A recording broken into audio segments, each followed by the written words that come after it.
Assalamualaikum warahmatullahi wabarakatuh.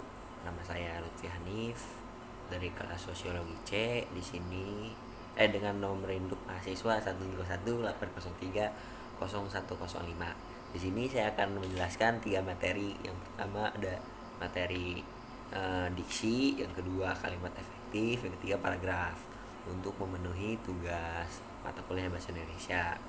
Jadi apa itu diksi gitu kan? Diksi itu ketepatan dalam pemilihan kata gitu yang bertujuan untuk uh, apa yang kita bicarakan kepada si lawan bicara itu dapat sesuai gitu, tidak salah paham gitu, maupun dari penulisan, pokoknya penempatan pemilihan kata gitu. Jadinya tujuannya itu agar supaya kita komunikasi yang lancar. Itu juga masuk ke dalam kategori kayak kalimat efektif yang nanti akan saya jelaskan di materi kedua ya. Jadi uh, ketepatan pemilihan kata itu ada kayak kata-kata yang sinonim seperti makna leksial, glasial seperti itu, kayak makna konotasi, makna denotasi. Jadi kita harus tepat memilih kata sesuai dengan kondisi, waktu tertentu, maksud-maksud dan tujuannya agar tidak jadi kesalahpahaman. Contohnya kalau misalnya kita tidak tepat dalam memilih kata di saat yang tidak pas kita berbicara, ntar takutnya jadi orang sakit hati kayak gitu. Bahasa sehari harinya ya, ketepatan pemilihan kata gitu. Terus kalau yang kalimat efektif gitu, kalimat efektif berhubungan juga tuh dari pengertian diksi, karena dalam berkomunikasi kita harus menggunakan kalimat efektif. Mengapa demikian? Karena agar terciptanya komunikasi yang baik gitu kan, antara dua belah pihak, antara yang si A dan si B, jadi menjadi komunikasi yang lancar. Kalimat efektif itu cirinya ada empat yang saya jelaskan di sini. Yang pertama tuh logis. Emang ada kalimat yang gak logis gitu kan? Ada kalimat yang gak logis. Contoh kalimat logis itu seperti uh, pengunjung yang membawa jaket harap dititipkan di tempat penitipan. Nah itu kan gak logis ya. Jadi orang kayak ngira-ngira lagi nih, ini jadi yang dititipkan tuh pengunjungnya apa jaketnya gitu kan. Harusnya kan kayak jaket yang dibawa oleh pengunjung belanja harap dititipkan di tempat penitipan gitu. Itu yang logis. Yang kedua itu jangan ambigu tuh kayak penerka-nerka gitu. Contohnya kayak misalnya saat Pak Amir sedang berjalan-jalan gitu kan, tiba-tiba saat Pak Amir sedang berjalan-jalan naik motor, tiba-tiba mati gitu. Nah, kan jadi maknanya kan kayak, jadi mati siapa nih, Pak Amir apa motornya? Harusnya kan kata yang biar tidak ambigu tuh, ketika Pak Amir sedang berjalan-jalan menggunakan motor yang digunakannya mati gitu. Jadi kan jadi jelas bahwa yang mati itu motornya bukan Pak Amirnya. Terus yang ketiga itu uh, tidak tidak apa ya, pokoknya simple lah gitu. Kayak misalnya uh, saya menggunakan kemeja berwarna abu-abu. Nah itu nggak simpelnya di mana, dalam warna dalam abu-abu itu orang tuh udah tahu maksudnya. Karena abu-abu itu warna, jadi kita nggak perlu menuliskan atau menyebutkan bahwa warna abu-abu. Dengan kita berbicara saya menggunakan baju abu-abu, orang juga udah mengerti maksudnya.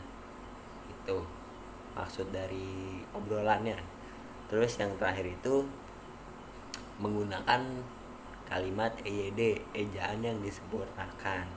Jadi pentingnya kita memahami bahasa Indonesia itu agar terjalinnya komunikasi yang nyambung, yang akurat. Ejaan yang disempurnakan menurut KBBI gitu. Udah ada yang disempurnakan, jadi menggunakan bahasa Indonesia yang baik dan benar itu di zaman sekarang itu kurangnya kesadaran masyarakat tentang kalimat yang bahasa Indonesia yang baik benar gitu. Yang ketiga itu, yang terakhir materi, saya ingin menjelaskan tentang paragraf. Paragraf itu ada lima contohnya ya. Yang pertama itu kayak misalnya narasi. Paragraf narasi itu apa sih? Paragraf narasi itu paragraf yang menceritakan tentang suatu alur, waktu, tokoh. Paragraf narasi agar pembaca kayak merasakan itu.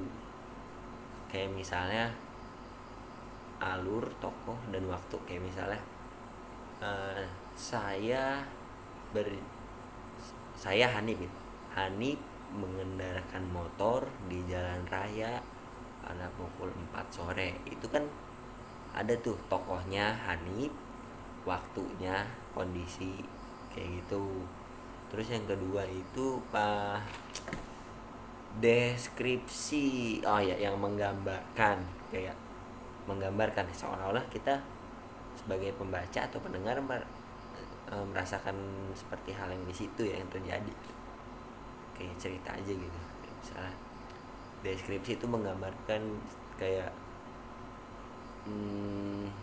banjir bandang di Kabupaten Bandung itu pada pukul 4 menyebabkan kekacauan warga-warga. Seperti itu kurang lebih ya Pak, mohon maaf kalau kurang. Deskripsi. Terus yang ketiga itu argumentasi pendapat. Argumentasi itu apa sih? Kayak pendapat, paragraf argumentasi.